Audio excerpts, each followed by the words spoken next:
Herkese merhaba. İsmim Süheyla Çetin Karayumak. Harvard Tıp Fakültesi'nde Harvard Medicine Faculty of Medicine, assistant professor. I'm very sad to be not here with you, but I'm very excited that I'm going to be holding this talk because there are foreign participants today. I will be delivering my presentation in English. Thank you very much. my name is Süheyla. I'm an assistant professor at the Psychiatry and Neuroimaging Laboratory, which is part of the Department of Psychiatry at Harvard Medical School. I'm very excited to join the ICP meeting, even though I couldn't give this talk in person. Today, I will present our study on large-scale diffusion MRI data of individuals with schizophrenia, which was collected across multiple sites, and I will discuss how we investigated age-related white matter trajectories in this large schizophrenia population. I have nothing to disclose. Dr. Marek Kubicki already mentioned the importance of using diffusion MRI and its predominant model diffusion tensor imaging to study white matter health in schizophrenia. Here I'm just going to echo his words by showing this graph. This graph shows the schizophrenia research field across the illness spectrum in each year. As you see, diffusion MRI has been widely used in many studies, and one of the common outcomes of these studies is to study a mixed cohort of individuals to understand how the disease progresses along the illness spectrum. However, collecting such data in large samples is not always possible, and of course, not being able to collect large samples causes variability in these findings across studies. Hence, the trend is moving towards collecting large multi-site datasets with mixed cohort populations. However, it's not significant to combine the imaging data across multiple sites or centers due to inter-site scanner variability. Particularly, diffusion MRI data acquired from different scanners cannot be naively pooled for joint analysis due to large nonlinear scanner-related measurement effects. This is a very good example demonstrating how large scanner effects can be in white matter compared to the aging effect each year. The same subjects were scanned with 2 Siemens scanners, and we applied the same preprocessing steps across these 2 scanners to each subject, and then we created fraction anisotropy maps. And FA or fraction anisotropy is a measure that has been interpreted to be related to the white matter health.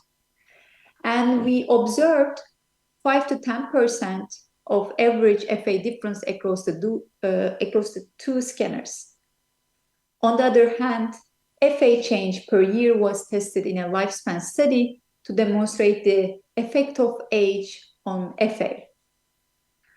Just 0.14% FA change per year was observed in the study, which makes it 33 times larger scanner effects compared to the aging effect.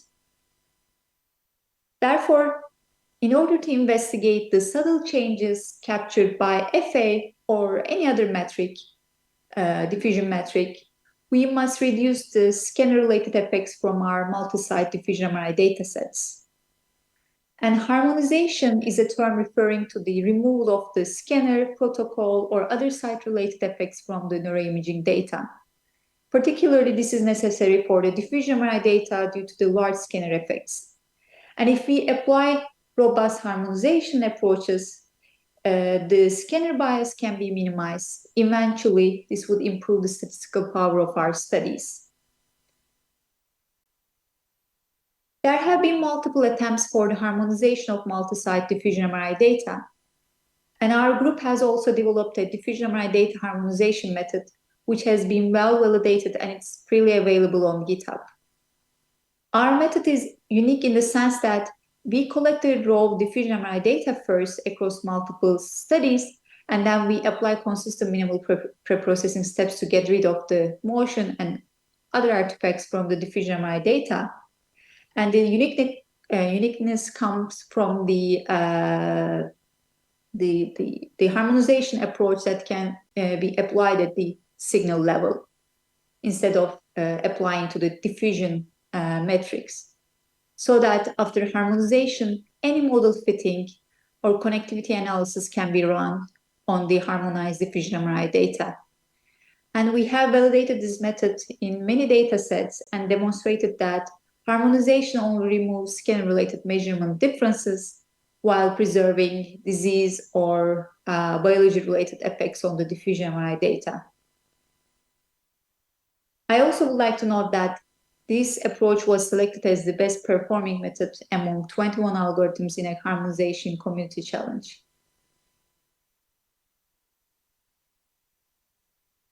So I would like to move to the next point. So what is our motivation and hypothesis for collecting large schizophrenia data from mixed cohorts in the study? So our goal was to investigate 3 possible disease processes proposed by Kochunov and Hong.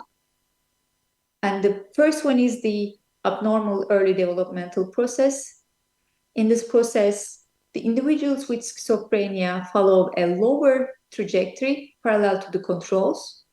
And Kochunov and Hong explains this process by claiming that schizophrenia can be caused by environmental or genetic insults that occur during early ages. In the second possible trajectory, the faulty maturational model, it is suggested that disturbances during maturation causes a shift in the peak of maturation and different ascending slopes. And this can be interpreted as perturbed or faulty myelination in schizophrenia. And third possible trajectory, accelerated aging process, supports that schizophrenia is marked by steeper descending slopes related to degeneration in white matter, such as myelin breakdown.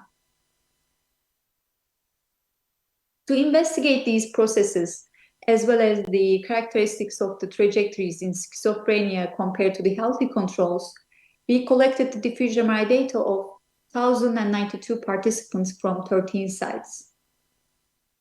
And out of these 1,092 participants, 600 were diagnosed with schizophrenia spectrum disorder at different illness stages.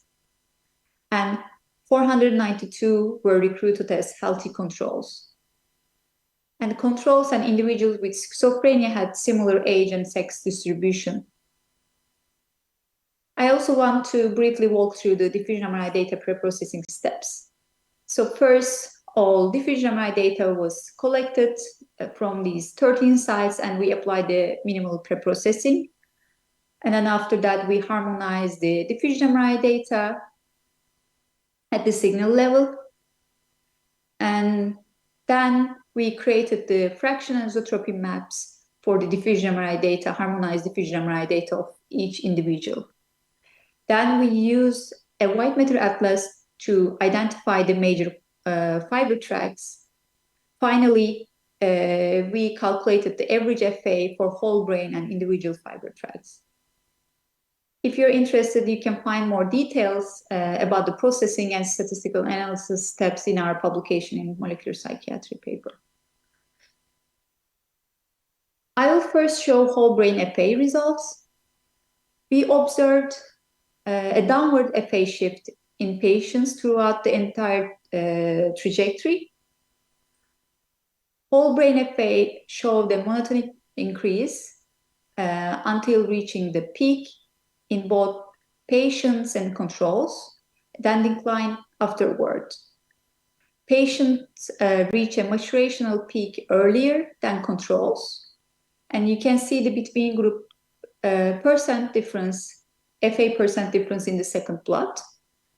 Here, negative percentages indicate a larger FA loss in patients. FA difference is observed to be significant at every age, and this difference increases with age. Additionally, effect sizes were observed to be strong from the onset of the illness, and this increased with age. Since whole brain results are likely influenced by regional changes, we examined whether tract-specific changes could be clusters based on effect sizes occurring along the trajectories. In doing so, we identified 3 distinct clusters. In cluster 1, we can see limbic association fibers, small to medium effect sizes that are consistent across the entire trajectory represents the characteristics of this cluster, and this consistent pattern may signify abnormal developmental origins of white matter pathology in schizophrenia. An example of one track in this cluster is the hippocampal portion of the cingulum, and you can see the FA trajectories for controls and patients for the cingulum bundle. Again, there is a consistent downward shift in patients compared to the controls. This consistent pattern of the differences can be observed in the between group differences as well. In cluster 2, you can see long association fibers, medium to strong effect sizes, which gradually progress with advancing age, and short white maturational period represents the characteristics of this cluster, and it may provide evidence for maturational abnormalities and accelerated aging in schizophrenia. And one example of one fiber track in this cluster is the superior longitudinal fasciculus.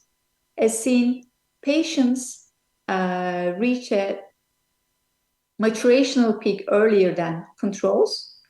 Additionally, the between group difference, FA difference, FA percentage difference, which becomes significant after reaching the maturational peak, follows a faster slope with age, unlike the limbic tracts.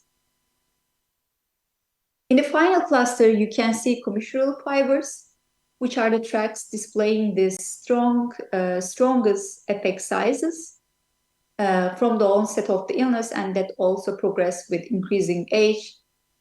And this may indicate abnormal development and accelerated aging in schizophrenia.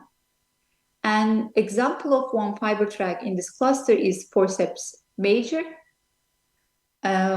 We observed significant between group FA differences between these schizophrenia individuals and controls, and which provides for the evidence for the developmental process. Additionally, this difference is observed to increase with age, which indicates accelerated aging in schizophrenia. To summarize, by effectively leveraging multi-site diffusion MRI data harmonization, we characterize white matter changes across the course of schizophrenia.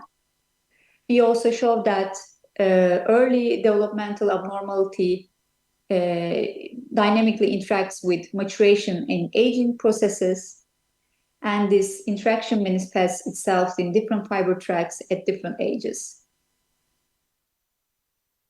Of course, there are limitations to this study, and before I conclude my talk, I would like to talk about them.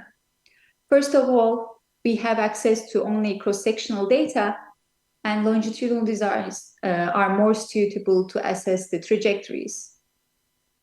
And we haven't included any clinical or cognitive data to our analysis. And Dr. Joanna Seeds-Holland, the last speaker in our symposium, will present how she incorporated clinical and cognitive data to this data set. And we only investigated the outcomes of FA in this data set, but FA can be influenced by multiple types of underlying biological pathologies.